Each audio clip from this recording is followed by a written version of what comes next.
कानपुर नगर निगम के चुनाव में अखिलेश यादव और डिंपल यादव ने यहां जमकर पसीना बहाया था। उन्होंने पार्टी के प्रत्याशी वंदना वाजपेयी के लिए रोड शो तक किया था।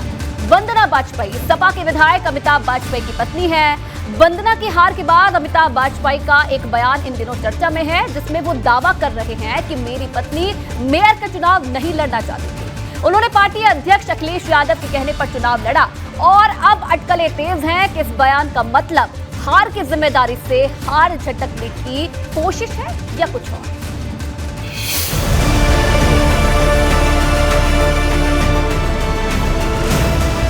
कानपुर में अखिलेश यादव ने रैली की, डिंपल यादव ने ताकत लगाई, लेकिन निकाय चुनाव में पार्टी विधायक की पत्नी को जिता नहीं पाए।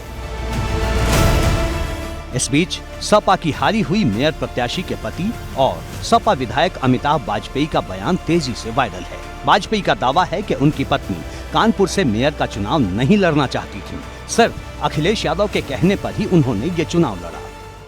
समाजवादी पार्टी से हम लोगों ने वो मुकाम हासिल किया है जो इसके पहले समाजवादी पार्टी ने कभी नहीं किया। ये सही है कि ये चुनाव जो मेयर का चुनाव है, ये हम लड़ना नहीं चाहते थे, ना ही मेरी पत्नी लड़ना चाहती थी। लेकिन हम लोग पार्टी के सिपाही हैं और पार्टी के निर्देश का पालन करना हमारा प्रथम कर्तव्य है।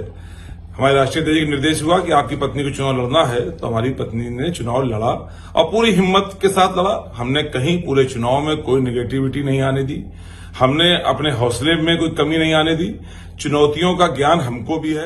हालांकि वंदना वाजपेयी को लड़वाने से सपा को कानपुर में फायदा जरूर हुआ, क्योंकि इससे पहले कभी भी मेयर के चुनाव में सपा दूसरे नंबर पर नहीं रही थी। हर बार कांग्रेस ही इस स्थिति में दिखाई देती थी और पुरानी परिस्थिति को सपा ने अब बदल दिया है, जबकि कई वार्ड ऐसे रहे जहां सपा को बसपा, कांग्रेस और ओवैसी के प्रत्याशियों से जूझना पड़ा। हमें खुशी है कि हमारे लोगों ने पूरे मनोबल से, पूरे हौसले से इस चुनाव को लड़ा और हम लोग उस लड़ाई में आए जब पूरे शहर ने ही मान लिया कि चुनाव हम लोग जीतने जा रहे हैं। हजारों की संख्या में बधाई, शुभकामनाएं आ गई, बहुत सारे अधिकारी नमस्ते कर गए। इससे लगा कि चुनाव हम लोग जीत भी सकते हैं। हालांकि जो चुनौतियां थी उनका ज्ञान हमको भली बात था। एक तो चूंकि ये मेयर का चुनाव था, साथ में पार्षदों का चुनाव भी था। हमारी 110 पार्षदों की तैयारी मजबूत नहीं थी और आखिरी समय पर टिकट होने के कारण उसको बदलने की ताकत हमें भी नहीं थी। जो था सो था।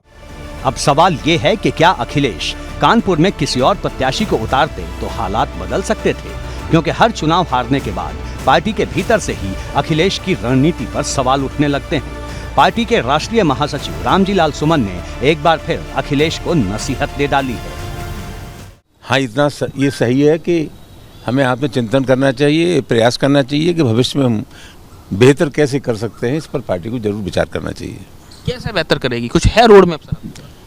ऐसा है, पूरा पार्टी नेतृत्व बैठे है, विशुद्ध वैज्ञानिक तरीके से हम समीक्षा करें कि आगे आने वाले समय में अच्छा कैसे कर सकते हैं।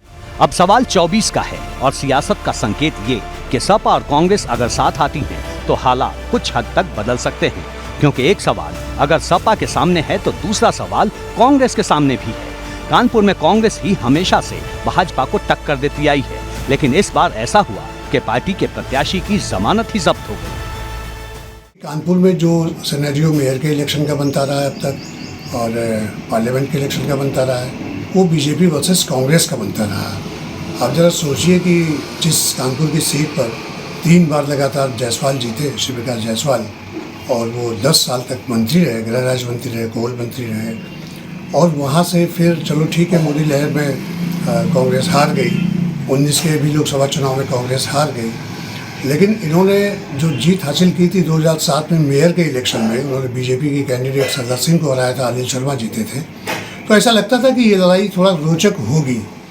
कानपुर की सियासत बहुत हद तक अलग मानी जाती थी, क्योंकि कानपुर के कई इलाकों में कांग्रेस के मजबूत नेता अभी भी कायम हैं, लेकिन नगर निकाय चुनाव के नतीजों ने पार्टी को सोचने पर मजबूर कर दिया है। एबीपी गंगा के लिए कानपुर से रतीश त्रिवेदी की रिपोर्ट।